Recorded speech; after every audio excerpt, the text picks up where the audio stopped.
you own a ton of domain names, right?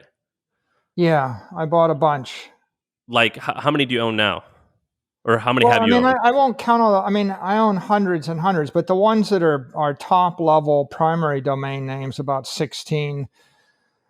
Like words in the English language that everybody understands. Like I own Emma, Frank.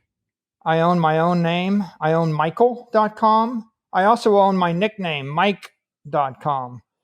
So like my personal website, I've got it on Michael.com. You just type Michael.com, you see all the stuff about me. Hope, Yeah, Sam, go to courage. hope.com. See where that takes you. Go to hope.com. Yeah, well, actually, Bitcoin is hope. So if you type hope.com, you'll get everything there is to know about Bitcoin. Oh my Because gosh. I actually repath hope to all of our Bitcoin resources and materials. Speaker, I owned voice.com and I sold it for $30 million a couple of years ago. That's the largest naked domain sale in the history of domains. Tell the short version of that story. The story is kind of crazy. I've heard it once before, but I would assume Sam and most people have not heard the story of selling voice.com. You bought all these early on in the web. You kind of recognized, oh, these are probably going to be valuable to own these names. There's only one, there's only one owner of each of these names. You own it and you hold it for a really long time, like over a decade.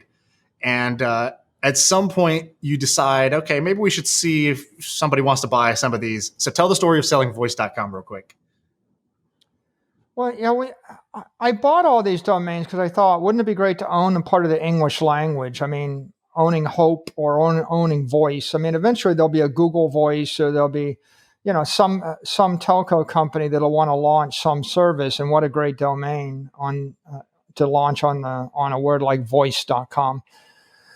So we held them a long time, and I think at some point we were looking for joint ventures. We were looking to commercialize them, and we did commercialize a bunch. For example, I created a company called Alarm.com, and Alarm.com is now publicly traded on NASDAQ. It's like $4 or $5 billion market cap company, and you can guess what it does.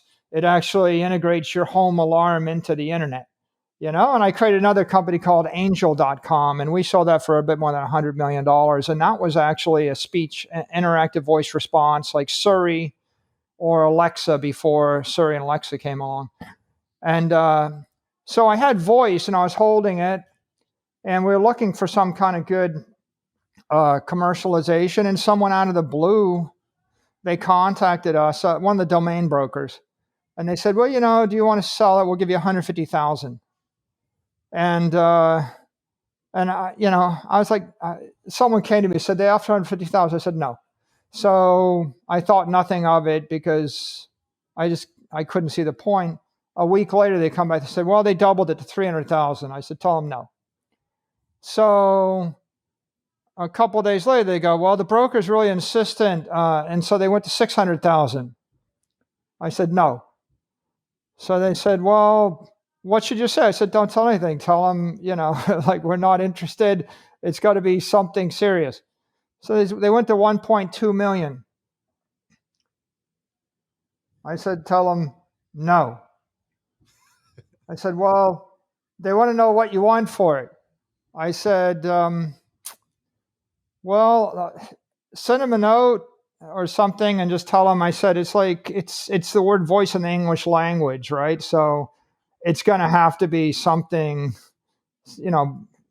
north of, I don't know. I don't think I said 7 or 8 figures, but I just said a lot of money. And so it went on, and they doubled again to 2.5 million, and then 5 million, and then around 10 million. Then they said, I had like 18 people in my office. They're like, or not 8, but eight people. They're like looking at me like, are you going to take the money? It's like a lot of money now. I said, no, send them back. At this point, send them back a note pointing out that this is like the word voice in the English language, and it's worth $1 billion to the right company. And they said, well, you're going to give them a response? I said, okay, tell them 30 million. Tell them I'll take 30 million for it. because I thought like if I didn't give them some number, they would stop negotiating after 5 no's. So I said, tell them 30 million. I don't want to sell it for 30 million. I want to sell it for 100 million or more, but I guess I'll say 30 million. So at that point they said, well, they offered you, I think they upped their offer to like 12 million. I said, tell them no, but if you want, I'll take a meeting with them. So when it got to 12 million, I said I'd get on the phone for half an hour.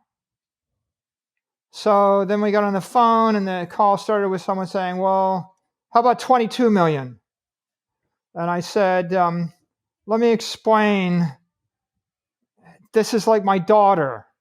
Like I'm willing to like marry her off, but only to a man that values her more than I value her.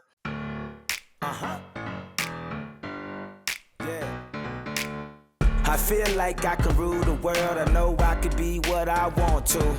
I put my all in it like no days off. On the road, let's travel, never looking back.